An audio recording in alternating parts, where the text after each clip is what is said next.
미국에서 에미상이라면 영화계의 아카데미상과 맞먹을 정도로 방송계에 가장 영향력 있는 사람들이 부러워하는 상입니다. 종교인으로서 이 상을 수상한 사람이 미국의 풀턴 신이라는 대주교입니다. 그는 방송을 통해서 많은 사람이 큰 영향을 미쳤는데 한 번은 필라델피아 시청에서 강연을 하기로 해서 처음으로 필라델피아를 방문하게 됩니다. 호텔에서 나와서 마침 시간이 있었던지라 이곳저곳을 좀 돌아보려고 길거리 나갔다가 시간이 됐길래 이제 방송국을 찾아가려고 하는데 도무지 방향을 모르겠습니다. 길을 몰라서 한참 헤매다가 세상 물정을 좀 알게 생긴 그 아이들이 저쪽에 놀고 있길래 그 아이들한테 다가가서 시청 가는 길이 어디냐고 물었습니다. 그러자 그녀가 이거 뭐하러 가시게요? 라고 묻습니다. 가서 강연하려고 한다. 무슨 강연하시게요? 천국에 가는 길을 가서 알려주려고 하지. 너희들 같이 가서 듣겠니? 했더니 이 중에 한 녀석이 하는 말이 지금 농담하세요? 시청 가는 길도 모르면서 천당 가는 길 알려주시겠다고요? 그만 이 신부님이 입을 다물고 말았다고 합니다. 우리는 천국 가는 길에 대해 잘 알아야 되지만 그러나 시청 가는 길, 세상의 길도 우리는 알아야 됩니다. 이런 말이 있습니다. 그리스도인의 일꾼은 무능할 권리가 없다. 그래서 자신을 부단히 자기 개발을 위해서 노력하고 힘써야만 된다. 스펄전 목사님이 자기가 책임져 있던 신학교의 지원자들 가운데서 두 부류의 학생들은 입학을 허락하지 않았다고 합니다. 그 첫째는 세상의 모든 일에 성공했기 때문에 목회에도 넉넉히 성공할 수 있으리라고 생각하는 자만심에 가득 찬 사람은 받아들이지 않았다고 합니다. 두 번째는 세상 모든 일에 실패해서 하나님이 자기를 이렇게 실패하도록 만들어서 목사가 되게 하려고 부른 사람다고 고백하는 사람 또한 받아주지 않았다고 합니다. 이유는 이런 사람 목회도 실패할 것이 뻔하기 때문에, 그리고 전자 같은 경우는 좀 아깝더라는 이런 말을 스펄전 목사님은 했습니다. 여러분, 일본의 홋카이도에 있는 삿포로에 윌리엄 클라크 박사의 동상이 있습니다. 그림 한번 보시겠습니다. 저분의 동상인데 여러분 그 밑에 있는 글씨가 여러분 보이십니까? Boys, be ambitious. 유명한 글귀가 적혀 있습니다. 이분은 미국 매사추세츠주 주립대학 농과대학 학장이었는데 1876년 삿포로 농업학교 교장으로 부임하게 됩니다. 그런데 그가 이 학교에 불과 8개월 정도밖에 이제 그곳에서 일하지 못했는데 그 영향력은 참으로 지대했습니다. 일본의 간디라고도 불리고 일본의 제일 유명한 기독교 지도자요 성사자인 우찌무라 간조 내촌감삼, 이분이 그의 제자로서 그를 통해서 회심하게 되었고, 또 동경여자대학교 초대 학장을 지낸 니토베 이나조 같은 사람도 이분 때문에 그리스도를 영접하고 기독교의 유명한 교육계 지도자로 이렇게 이제 서게 됩니다. 당시 일본은 명치유신에 성공한 다음 일본은 신일본 제국을 이제 건설하겠다고 생각해서 세계 문명이 발달한 유럽과 미국에서 걸출한 과학자들과 지도자들을 초청해서 일본의 교육과 많은 산업 발전에 저들을 이제 초빙하게 됩니다. 그러던 때에 저 삿포로에도 농업학교를 세우고서 미국에서 매사추세츠주 주립농과대학 학장이었던 윌리엄 클라크 박사를 초빙하게 됩니다. 근데 이분이 일본에 도착했을 때 요코하마 항에서 삿포로 가는 배를 타려고 하는데 마침 일본의 문부성의 장학관이 나와서 그를 영접했습니다. 근데 그의 많은 짐이 있는 걸 보고 여기 뭐가 들었습니까? 묻습니다. 여기 성경이 들었다고 말하니까 깜짝 놀라서 안 됩니다. 이 성경 가지고 학생들에게 가르치는 것은 허락할 수 없습니다. 라고 이렇게 말하자 클라크 박사가 나 그럼 미국으로 돌아가겠다 하고 이렇게 말했습니다. 깜짝 놀란 이 장학관이 사정하면서 그러지 마십시오. 그럼 대신 학생들에게 수업 시간은 가르치지 말고 대신 방과 후에나 가르치십시오 하는 이 선에 타협해가지고 삿포로에 가서 농업학교 교장이 됩니다. 그런데 얼마나 이분이 헌신적으로 학생들을 가르치고 이들을 위해서 정열을 쏟았던지 6개월이 지나자 전교생이 다 예수를 믿고 세례를 받게 됩니다. 그러게 되자 학교에서 깜짝 놀랐고 일본에서 8개월쯤 됐을 때 그를 추방하게 되었다고 합니다. 그런데 그때 그가 마지막 일본을 떠나면서 남겼던 연설에서 그 유명한 Boys be ambitious, 소년이여 야망을 품으라는 그 유명한 말을 남기게 됩니다. 그가 비록 8개월 남짓 9개월 가까이 있었던 일본에서의 생활이었지만 그는 혼신을 다해서 하나님의 나라를 그 땅에 전하기 위해서 자기 정열을 쏟았고, 그런 까닭에 일본의 유수한 많은 젊은이들이 그를 통해 그리스도를 받아들였고 일본 역사에 큰 영향을 미치는 이런 위대한 발자취를 남겼던 것입니다.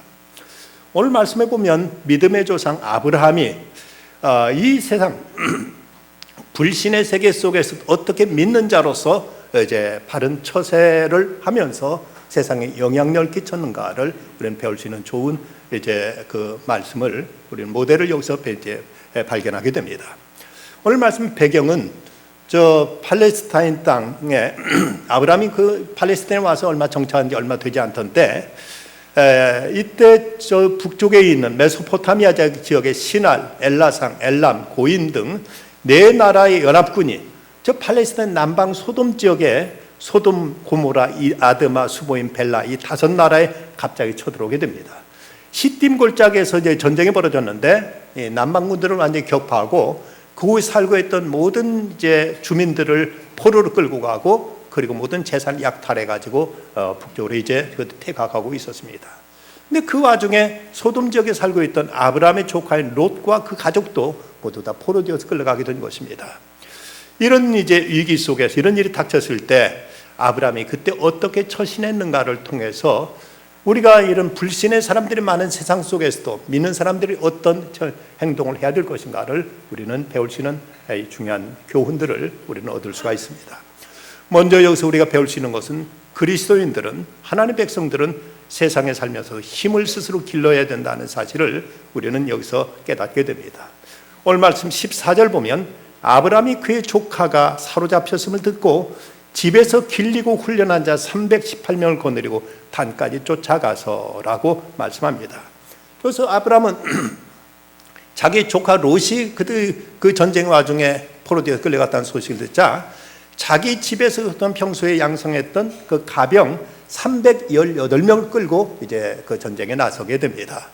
근데 여러분 한번 생각해 보십시오.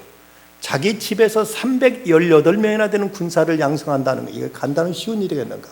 근데 이 318명의 그 군대는 갑자기 어디서 돈 주고 사온 용병들이 아닙니다. 오늘 말씀대로 보면 자기 집에서 길리고 훈련한 자 318명. 집에서 길리고, 집에서 태어나서 그동안 길러냈다는 겁니다. 그리고 집에서 훈련한 사람이 무려 318명이나 되었다. 여러분 이거 상상이 가십니까? 개인 집에서 자기 그 어떤 안위를 위해서 318명이나 되는 이런 군대를 양성해 두었다는 사실, 이것이 아브라함은 이제 평소에 지금 그는 분명 하나님께로부터 내가 이 땅을 내게 주마, 너와 내가 함께 할 것이면 너를 지켜주라는 약속까지 이미 받았습니다.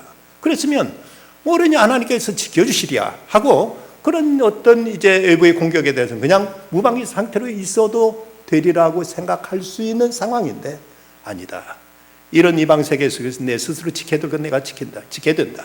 내가 해야 될 일은 내 스스로 해야 된다는 이런 자기의 역할과 자기 책임을 그는 이제 마음속에 새기고 이를 위해서 평상시에 300명이 넘는 군대를 자기 집에 기르고 있었다는 사실입니다. 우리는 하나님께서 분명히 말씀하시기를 무엇을 먹을까, 무엇을 마실까, 무엇을 입을까 하지 말라, 이런 말씀을 주셨을 때 우리가 뭐 이러저러 하나님께 다 먹을 거, 마실 거, 입을 거 다 주시지 않겠는가 하는 이런 생각을 할 수 있습니다. 하지만 성경 말씀 또 다른 곳에 보면 너희 중에 누구든지 일하기 싫어하거든 먹지도 말게 하라고 말씀하십니다. 하나님 스스로 열심히 일하고 노력하는 자들을 하나님께 돌보시겠다고 말씀하시지, 아무것도 하지 않고 빈둥빈둥 놀면서 그저 하늘에서 감이 떨어지고 떡이 떨어지기를 기다리는 이런 사람에게 모든 걸 다 공급해 주겠다고 말씀하신 것이 아니라는 사실입니다. 우리는 세상에서 그리스도인으로서 하나님의 영광을 드러내고 주의 일을 이루기 위해서는 힘이 있어야만 됩니다. 스스로 힘을 길러야만 됩니다.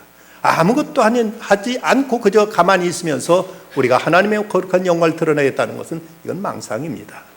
여러분, 군대에서 사단장이나 이등병 병사나 인간으로서 그 생명의 가치는 동일합니다. 하지만 그 영향력에서는 천지 차이라고 말할 수 있습니다. 군대에서 이등병 하나 예수 믿으면 자기 신앙 하나 지켜나가기 긍정적으로 족하기가 쉽습니다. 하지만 그 부대의 지휘관이 예수 믿게 되면 부대 전체에 엄청난 영향을 미칠 수 있다는 차원에서 인간으로서 그 생명의 가치는 동일함에도 그가 할 수 있는 어떤 영향력에서는 엄청난 차이가 난다는 사실을 우리 잊지 말아야 됩니다. 우리는 내가 해야 될 그 책임은 회피하면서 모든 건 알아서 하나님 다 해주시리라고 생각한다는 것은 바른 신앙의 자세가 아닙니다. 어떤 사람은 기도만 하면 된다는 생각을 갖고 있는 사람이 있습니다.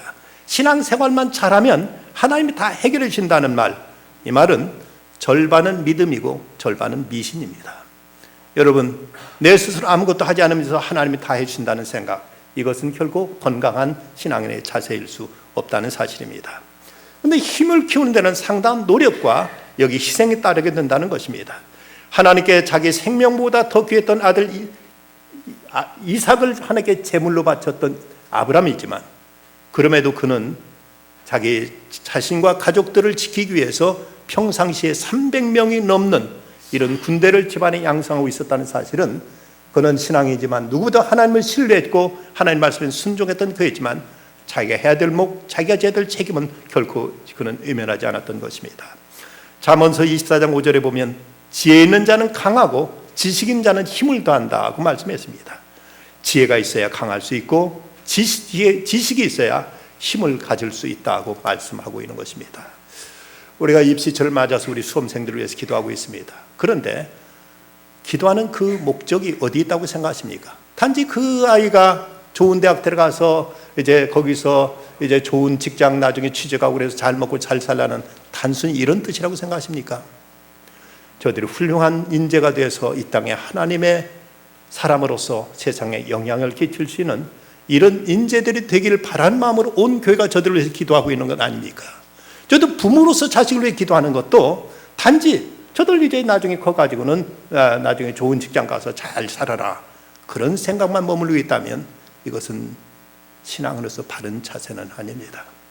저도 그들이 잘 되기를 바라는 것은 저들 통해 땅에 무엇인가 선한 역사들이, 아름답고 귀한 일들이 이루어지기를 기대하는 이런 마음 속에서 저들이 잘 돼야 되겠고, 저들이 좋은 대학 들어가야 되겠고, 저들이 무언가 이 땅에서 발자취를 남길 수 있는 이런 인재가 되기를 바라는 이런 마음 속에서 우리는 저들을 위해서 함께 기도하고 있는 것입니다. 하나님께 모세를 그토록 크게 쓰신 이유가 어디 있을까? 사도행전 7장 22절 보면 이렇게 말씀합니다. 모세가 애굽 사람의 학수를 다 배워 그 말과 행사가 능하더라. 모세는 애굽의 왕궁에 있을 때 애굽의 모든 학문을 다 배워서 그 말과 행사가 능했기에 하나님께 그를 들어서 하나님께 출애굽의 영도자로 삼으셨던 것입니다.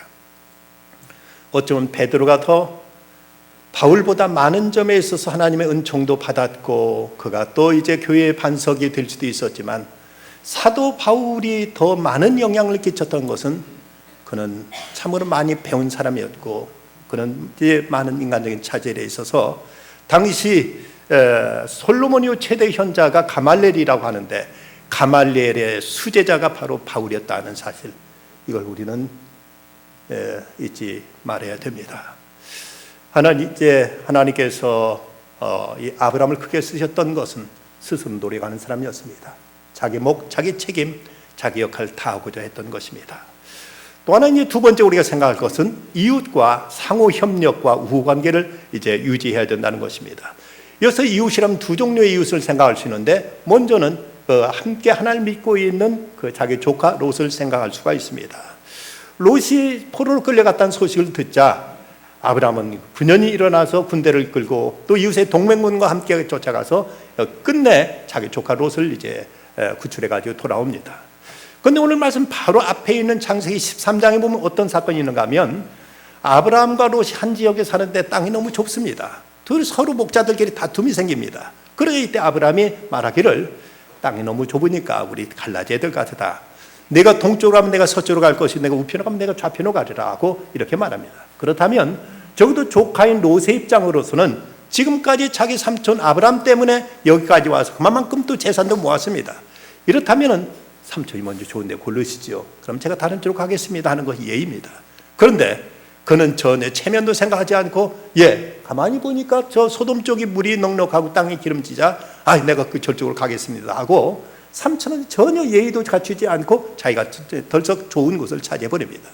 이런 조카라면 어찌 보면 괘씸한 놈 하고 이렇게 마음속에 품고 있다가 저 포로로 끌려갔다. 모르겠다. 의리도 없는 놈, 그런 놈 가서 고생 좀 해야지 하고 이렇게 외면할 수 있었겠지만 여기서 아브라함이 생각한 것은 좋고 나쁘고의 사사로운 감정보다 본질적인 관계성에 더 그는 집중했다는 사실입니다. 개인적으로는 밉기도 하고 얄밉고 그야말로 내버려 두고 싶은 생각이 들어. 아니다. 이곳에서 그래도 하나님 믿는 사람은 나와 이제 조카 롯의 가정뿐인데 저를 내가 보호해주면 어쩌겠는가, 보호하지 않으면 어쩌겠는가 하는 생각 속에서 자기 생명의 위험을 무릅쓰고 나가서 어떻든 롯을 구출해내는 것입니다. 오늘날 한국교회가 사이로부터 권력으로부터 많은 지탄과 많은 어려움을 겪고 있습니다. 그 이유가 어디 있을까? 물론 우리의 많은 부족함과 우리의 허물과 약점이 있습니다. 하지만 우리가 또 하나 부정할 수 없는 사실은 한국교회는 교파가 수없이 나눠져 있고 그리고 개교의 중심적이란데 만만한 겁니다. 아무리 건드리고 때려도 이 힘이 하나로 결집되어 있지 못하니까 여기에 대해서 어떻게 제대로 맞설 방법이 우리가 가지고 있지 못합니다. 하지만 불교나 천주교는 그렇지 않습니다. 불교는 조계종이라는 대종단이 거의 모든 불교를 이제 장악하고 있고 천주교는 단일 교단으로서 그 교황의 한마디면 모두가 일사불란하게 움직이고 있습니다. 그러니까 그들에게는 하나 되었다는 것 때문에 감히 누구도 그들을 건들지 못합니다. 그들에게도 많은 문제점이 있고 여러 가지 비리가 있는 걸 우리가 잘 알고 있습니다. 그럼에도 언론이라든지 권력이 차마 그들을 손대지 못하는 이유는 그들이 하나의 단일체로 되어 있기 때문인데 우리는 수없이 나눠져 있다는 것 때문에 우리는 서로를 어떤 교회, 어떤 교단이 무슨 문제를 하면 다른 교단에서 멀거니 바라보면서 여기 하나 되지 못한 것 때문에 우리는 많은 불이익을 겪고 있는 것이 사실입니다. 명심보감에 그런 얘기가 나오지요. 아버지가 두 아들이 서로 다투고 싸우기만 하자 어느 날 불러서 거다란 나무단을 주면서 한번 이걸 꺾어보라고 말합니다. 도저히 꺾지 못하죠. 이제 다발을 불어서 하나씩 꺾으라면 모두 다 뚝뚝 다 불어드립니다. 이 모습을 보이면서 아버지가 저들에게 교훈하기를 서로 화목하면 나무단처럼 힘이 있게 되고 서로 싸우면 모두 다 망하고 만다는 이런 교훈을 자식들에게 들려줍니다.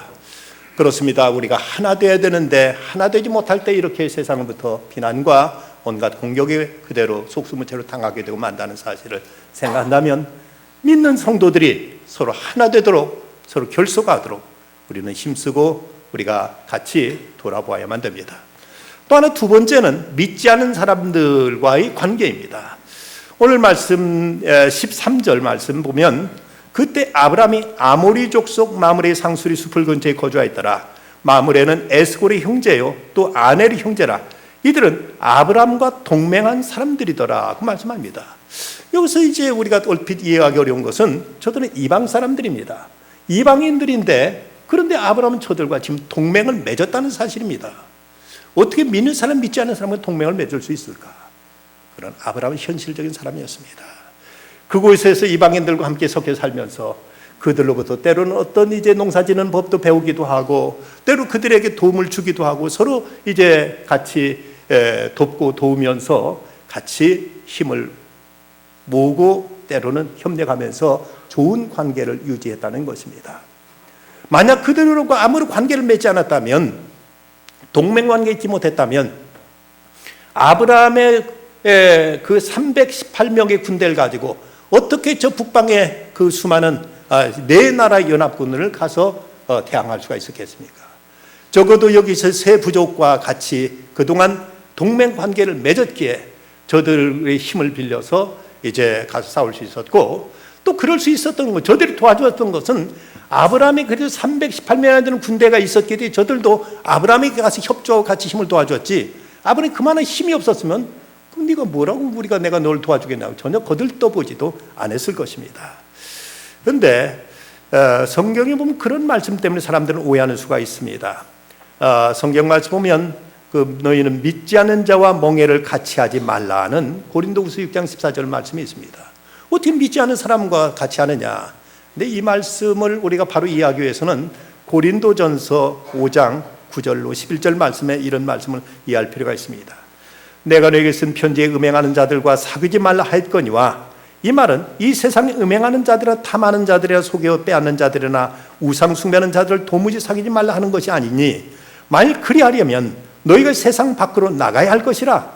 이제 내가 너희에게 쓴 것은 만일 너희가 어떤 형제라 일컫는 자가 음행하거나 탐욕을 부리거나 우상 숭배하거나 모욕하거나 술 취하거나 속여 빼앗거든 사귀지도 말고 그런 자와 함께 먹지도 말라 함이라. 여기서 멍에를 같이 하지 말라는 말씀은 그들과 운명을 함께 하지 말라는 말씀입니다. 그러면서 우리가 세상 사람이라고 해서 그들과 완전히 모든 관계를 끊어버리면 차라리 세상을 떠나야 되리라고 말씀하면서, 우리 세상 사람들 일정 관계 안에서 서로 협력하고 서로 돕고 서로 같이 관계를 맺으면서 그러면서 지내라고 성경은 말씀하고 있습니다. 예수 믿는다고 해서 세상 사람은 일절 모든 것 관계를 끊어버린다면 세상에 우리는 살아가기가 어려운 것입니다. 맥가브란 박사는 사람이 전도에 실패하는 이유가 두 가지다. 하나는 하나님과 가깝지 않거나 아니면 사람들과 가깝지 않기 때문이다. 하나님과 가깝지 않은 사람은 전도할 생각 자체를 하지 않고, 사람과 가깝지 않게 되면 전도하려도 전도할 대상이 없는 것이죠. 전도를 누가 제일 잘하느냐? 예수 믿은 지 1년 6개월이 안 된 사람이라고 합니다.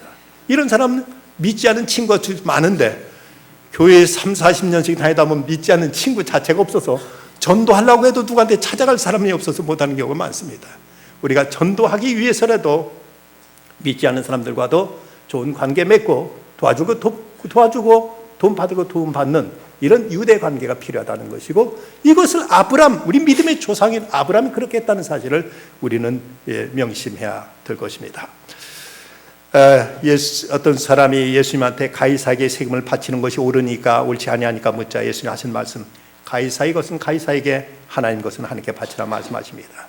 이것은 우리가 세상에 대한 의무와 하나님께 대한 우리들의 헌신이 양자택일의 문제가 아니라 함께 해야 될 문제라는 것입니다. 하나님께 충성하는 것처럼 세상에서도 우리가 시민된 도리를 다할 것을 말씀하고 있지, 하나님께 속했기 때문에 하나님이랑 하고 세상 일 하지 말라는 말씀이 결코 아님을 예수님께서 우리에게 교훈하신 것을 볼 수가 있습니다. 그런가 하면 세 번째 교훈은 무엇보다 하나님과 교제를 우선시해야 된다는 사실입니다. 오늘 말씀 보면 아브라함이 메소포타미아 동맹국을 격파하고 돌아올 때, 그때 맨 먼저 아브라함에게 다가와서 아브라함을 맞았던 사람이 누군가 하면 소돔 왕이었습니다. 17절에 나오는데, 그 다음에 18절에 보면 하나님의 거룩한 제사장 멜기세덱이 찾아와서 아브라함에게 포도와 떡을 가지고 그를 영접하고 그를 축복하고, 그러자 아브라함이 그에게 이제 그 11조를 드리는 이 장면이 나와 있습니다. 그런데 온 순서상은 분명히 소돔 왕이 먼저 나왔지만, 아브라함은 저 뒤에 이 멜기세덱이 오는 걸 보자 그를 뒤로 미루고 먼저 멜기세덱에 가서 그로부터 축복을 받고, 그리고 그에게 예물을 드리면서 이제 예를 다하게 됩니다.